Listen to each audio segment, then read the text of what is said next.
see if I can get any viewers. I'm live with myself.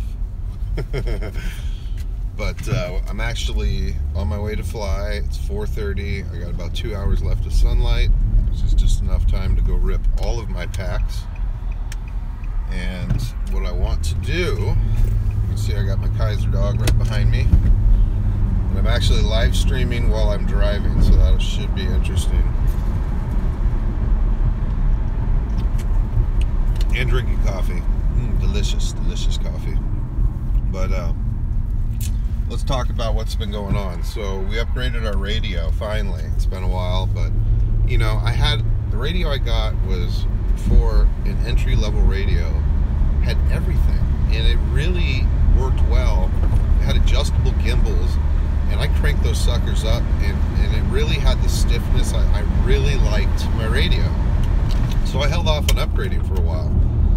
The only shortcomings it had was it took AA batteries, which you can get rechargeable ones, so that's not a big issue, but it didn't have like a big rechargeable, you know, battery pack like these high-end radios do, and it didn't have voice alerts. It only had tone alerts, so you still had alarms, but it did, you know, like the Taranis X9 and the Spectrum DX9 and the DX8 Gen 2 have programmable voice alerts, which are really great because instead of these annoying beeps and you have no idea what's going on, the radio just literally talks to you and tells you warnings, RSSI, telemetry values. It really literally reads out telemetry values to you. And stop it. Who cares about the fat bald dude running? Anyways, so that's really cool. And we got that. We got a DX8.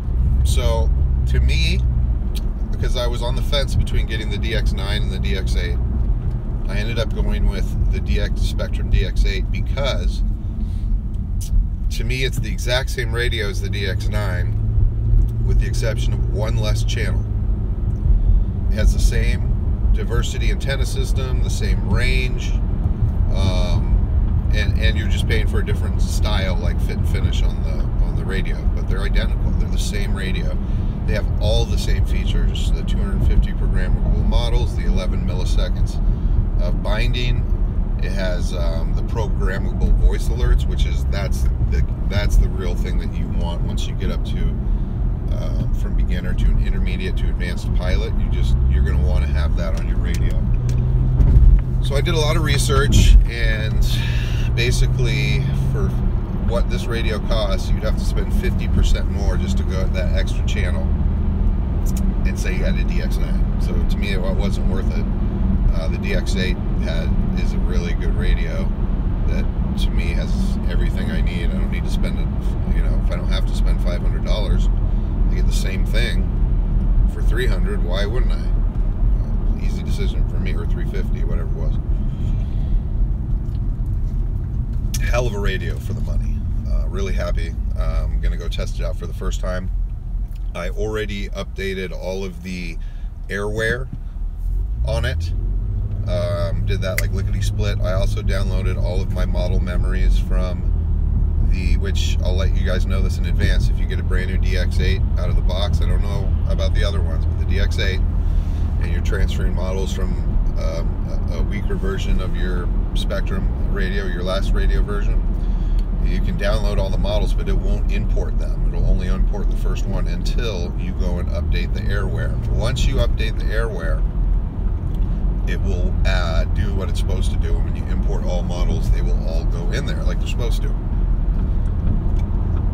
They don't appear to be bound though, so it'll import all your models, but it does appear that you're going to have to rebind them all to the different receivers, which is kind of a pain in the ass, but not that much.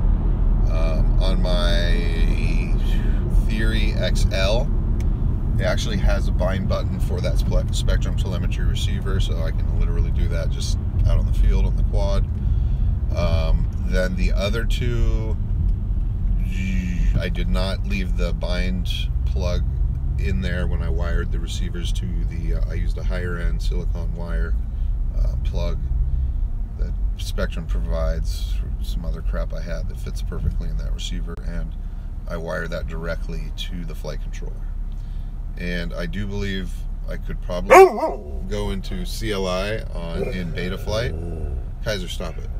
I could probably go into CLI in Betaflight and do like a forced binding of the Spectrum satellite receiver.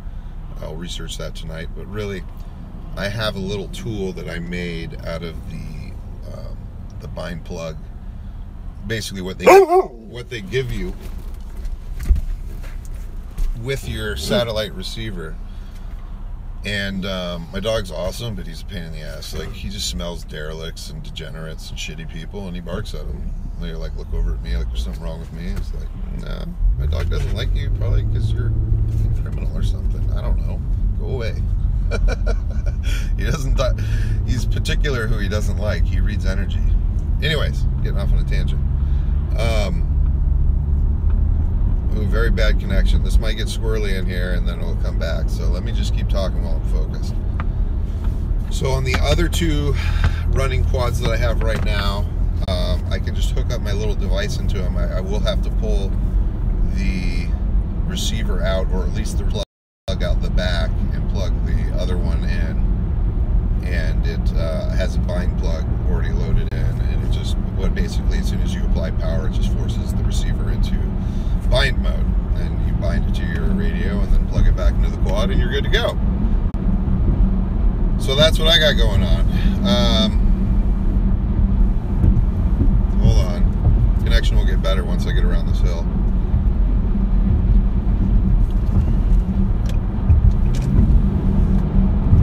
The other thing I did is I got a upgraded, see, I have 3 different mini quads that are up and running right now, and really running nicely. I have the Theory XL, which is a Spectrum ready to fly. That one comes with actually a really badass CMOS camera. Yeah, CMOS, an incredible CMOS camera that has higher resolution and works better at nighttime and dark lighting conditions, better than any of my CCD cameras. I mean, they put the RunCam cameras to shame, literally. It's just amazing. So it's not a very bad connection anymore. Get over it. So yeah, that one has the CMOS camera. Then on probably my top end favorite quad, I have a get in front of these douchebags. They're so slow and stupid. What the fuck are you doing? Okay, we get past all the sleepy retards.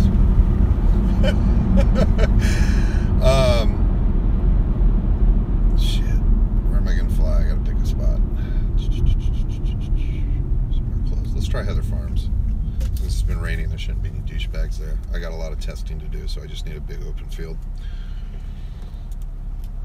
I got a RunCam Mini with a 2.3mm lens. That's on my favorite quad. That is a Lumineer Alpha Stack build with 32-bit BL Heli ESCs, running D-Shot 1200, has OSD, current sensing, everything. It's basically everything you could possibly want in a mini quad these days. Loaded up to a T in an all-in-one that's like shrink wrapped. So like you don't have to conformal coat anything. It's already got like water protection. It's so badass. The only 2 downsides of it were the way the stack fits in, unless you're gonna move it to the side and then wire the motors differently. But I like everything very symmetrical and clean the way it's supposed to be.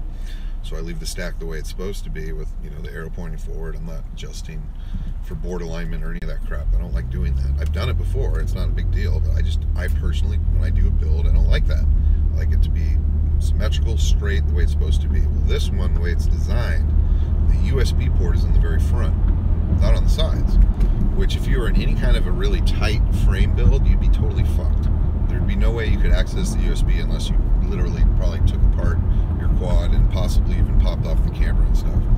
But with a Floss 2 frame, there has actually been engineered enough space in between where your stack is, where your ESC all-in-one, what I use, and my flight controller are, that there's plenty of space with a sideways mounting USB port that you can get in there and plug it in without taking anything apart. So that one fault was circumvented. The other one was this board, the flight controller board, has like all the pins really nicely, neatly laid out right up front.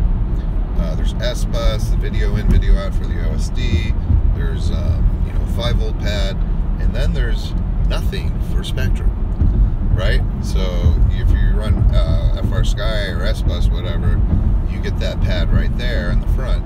If you run Spectrum, you actually have to cut a hole in the plastic in the middle of the FC. There's a couple extra RX ports back there, you know, UARTs, whatever, and it's pretty evident.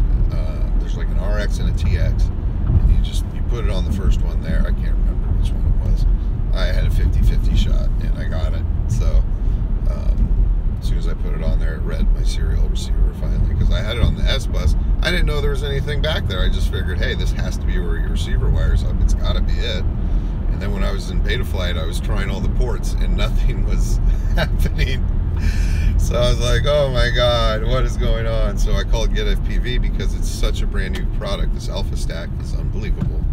Oh yeah, did I tell you that for all of that, you get all of that? The 30-bit ESC, BL Heli 32, D-Shot 1200, F4, flight controller, OSD, yada yada yada. The only thing you got to hook up is a receiver and a goddamn camera and some motors, and you're done. And that is $75. That's it, 75 bucks. And it flies better than anything I've done. I mean, I built it faster than anything I've built. It's cleaner than anything I've built, and it's just off the charts awesome. I love it. Really though, I'm here to test out this build that I had a Lumineer Lux V2 on a SpeedX all-in-one, and I'm having a little bit of trouble with these Lumineer flight controllers. I had one where the battery pad just came off of the battery pad literally just came off the flight controller, or the, you know, like the metal pad. And then I had another time, this last one was, they flew really good. I loved it. It was so awesome. I had to take it apart because my receiver was shit. I had a faulty receiver, so they sent me out a new one. Great. Put the new receiver in, put everything back just the way it was before. Went and flew it. And after a pack or two, I noticed when I plugged it in, about ready to fly, there was smoke coming out. I'm like, what the fuck? So I unplugged it real quick. Couldn't figure out where the smoke was coming. The FC fried itself. I don't know if there was a voltage spike or what. I've never seen anything like that. I checked all my wiring. It's one of the cleanest builds I've ever done. There was no bridging. There was nothing there. It's just bizarre. So I'm gonna call Get FPV on Monday and ship that back to them. Hopefully get a new one. And if they'll let me, I'll just upgrade to another Alpha Stack, really, because I've had two now Lux 2s that just kind of have given me problems. So I think I'd rather get an Alpha Stack and go that route, because I'd much rather have BL Hel 32 and run D-Shot 1200 instead of D-Shot 600, what I'm running now. And oh, so anyways, on that SpeedX one, I had a Revolt V2 that still worked. So lickety split, I wired that flight controller in, and I changed how I suspended it. It's sitting on 2 rows of gummies above the ESC, so it has lots of room not to touch anything. All the wires are wired on top and have been, because I don't trim to super short wires. I like to have room in case you want to switch stuff out and stuff. So, but it's all like really cleanly, it looks good. It looks really clean and tight. And I put that one and got that together, got it all configured up. I ended up not running race flight on it. I am running beta flight 3.21 on the Revolt. And I have my original FPV camera on that one, a Runcam Swift, first one they made, Swift 1. Had the original lens on it forever. I just got in the new 2.1 millimeter Runcam short lens for the Swift 1 with a 160-degree field of view. So I'm super excited. Not only do we have the Revolt running on that, we're running 8K PID loop, and we are also, we can black box on that one. And yeah, just interested to see how the Revolt performs running the D-Shot 600 on Betaflight. We have notch filters 1 and 2 turned all the way off, PT1 turned on, mostly tuned, not finished tuned, but I've cranked things up about where I like them, and the rates are where I like them, so should be good.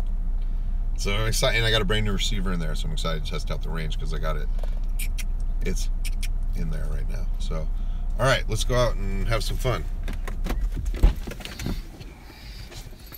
Thanks for watching PuppetMasterFPV.